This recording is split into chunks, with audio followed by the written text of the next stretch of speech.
Cara politisi untuk menarik perhatian publik itu menggunakan berbagai cara. Ada yang suka marah-marah. Dulu kita bisa lihat gaya semacam ini, bisa kita lihat ada di sosok Ahok sebagai gubernur DKI Jakarta yang ya sering kali marah. Terus kemudian karena mungkin gayanya Ahok marah itu disukai oleh publik, akhirnya gaya semacam ini banyak ditiru. Terus kemudian Tri Risma hari ini ketika waktu menjadi wali kota Surabaya juga sama, sering marah-marah, terutama ketika pembuatan KTP kalau tidak salah. Setelah Risma ada juga gubernur Jawa Tengah. Siapa dia? Ganjar Pranowo. Sama juga marah-marah. Nah, ternyata gaya pemimpin marah ini sudah mulai tidak laku kayaknya. Jadi kepala daerah, bupati, gubernur menggunakan cara lain. Seperti apa? Kayaknya baru-baru ini Menteri Sosial Tri Risma hari ini bersujud kepada salah seorang guru tunanetra kalau tidak salah ya. Lantas apakah gaya seperti ini bakalan disukai oleh publik? Dan juga apakah gaya semacam ini bisa menyelesaikan persoalan, bisa memberi solusi dan menaikkan elektabilitasnya sebagai politisi?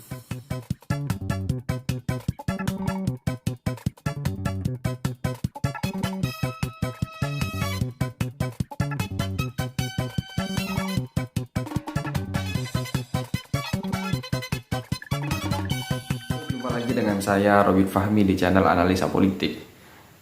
Beberapa hari ini saya tidak update tentang isu-isu terkini karena ada gangguan. Gangguannya sakit di tenggorokan, kena radang tenggorokan. Jadi kalau bicara sulit.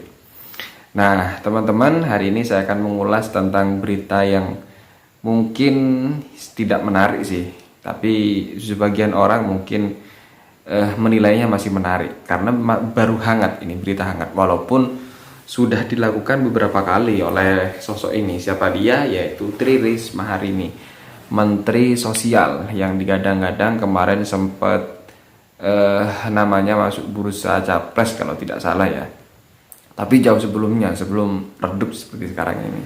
Lah, Risma ini dulunya dikenal dengan suka marah-marah ketika menjadi wali kota. Dikit-dikit marah. Ya mungkin itu efek atau cara dia atau gaya dia memimpin meniru gaya Ahok. Entah itu meniru atau mungkin memang sudah dari kebiasaannya suka marah-marah ya. Lantas apakah marah itu memberikan solusi? Saya rasa tidak. Saya lebih melihatnya kalau politisi marah-marah itu lebih cenderung hanya gimmick belaka ya. Entah itu gimmick atau memang sudah menjadi kebiasaannya, tapi kalau saya melihatnya itu lebih cenderung untuk menarik perhatian publik. Bukan, ya sebetulnya tidak perlu marah-marah. Jadi diatasi dengan ya biasa saja gitu lah. Misalkan ada pejabat atau bawahannya yang tidak bisa menyelesaikan persoalan, tidak perlu marah-marah, itu udah bakalan menyelesaikan. Cukup kasih tugas, kamu turun jabatan, selesai. Jadi tidak perlu marah-marah. Apalagi kemudian ketika Risma kemarin itu sudah menjadi Menteri Sosial ya. Risma ketika di Gorontalo kalau tidak salah, dia memarahi seorang pendamping PKH, pendamping PKH-nya. Itu sampai ditunjuk-tunjuk pakai pulpen, saya tembak kamu ya. Itu kalau tidak salah saya baca beritanya demikian. Loh, kok sampai segitunya marah-marahnya itu loh.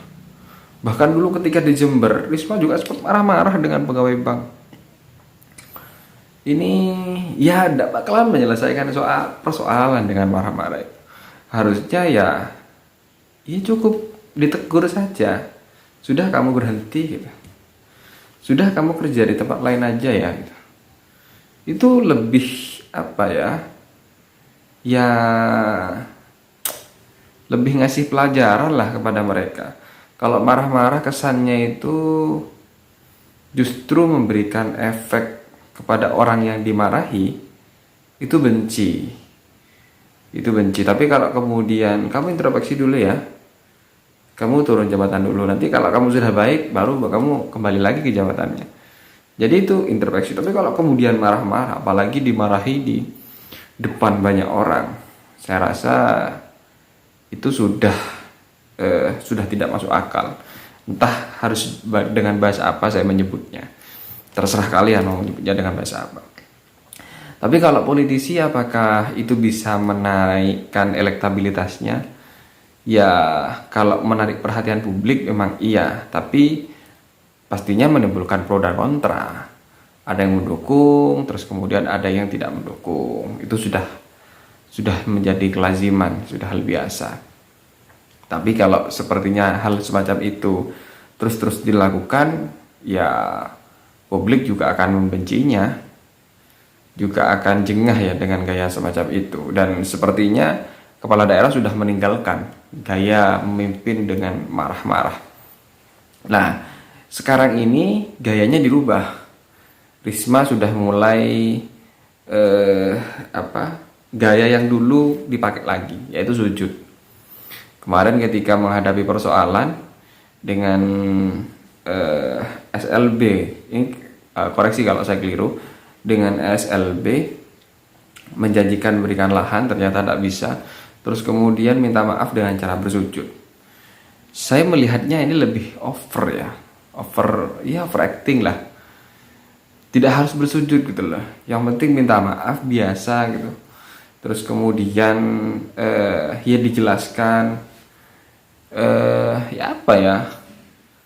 terlalu over. Ini sudah dilakukan oleh Risma itu beberapa kali. Ketika jadi wali kota, dia sempat bersujud kepada salah seorang dokter, mungkin ketika menangani COVID waktu itu. Ya, saya lupa. Entah menangani COVID, entah apa itu ya. Setelah dengan ID, kemudian sujud lagi dengan seorang takmir.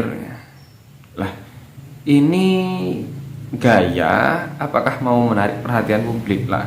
Memang ketika Risma sujud ini kemarin menjadi buah bibir, jadi perbincangan di media sosial, media massa juga ya sepertinya hampir menarik semua media massa nasional ya untuk memberitakan.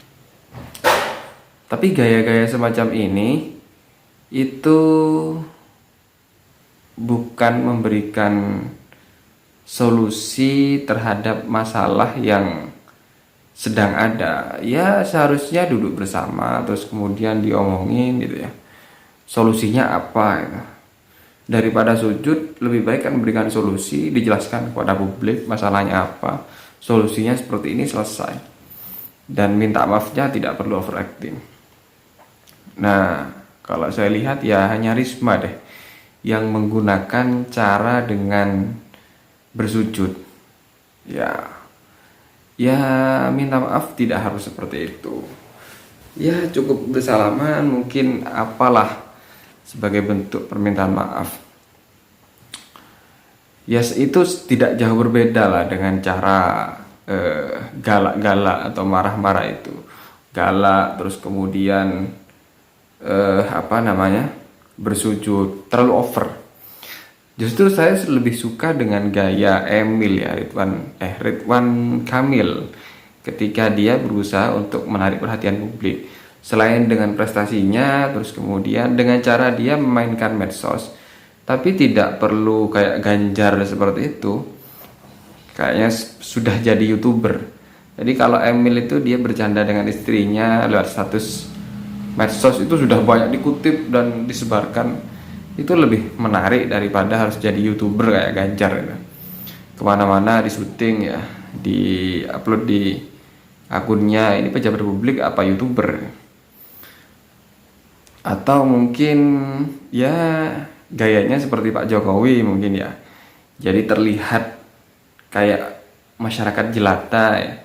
Jadi main-main, ini saya kasih sepeda, ini lebih elegan. Jadi cara menaikkan elektabilitas, cara menarik perhatian publik itu lebih elegan daripada harus overacting. Tapi ya terserah sih bagaimana publik menilainya. Kalau saya menilainya overacting.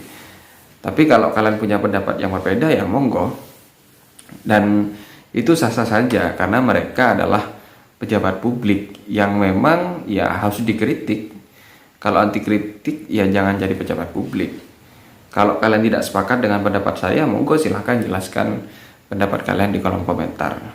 Perbedaan itu menjadi hal biasa, tapi dengan catatan jangan saling menghina, terus kemudian mengungkapkan kata-kata buruk. Itu yang kemudian menjadikan demokrasi kita itu semakin bukan maju, tapi mengalami kemunduran. Sekian dari saya. Assalamualaikum warahmatullahi wabarakatuh.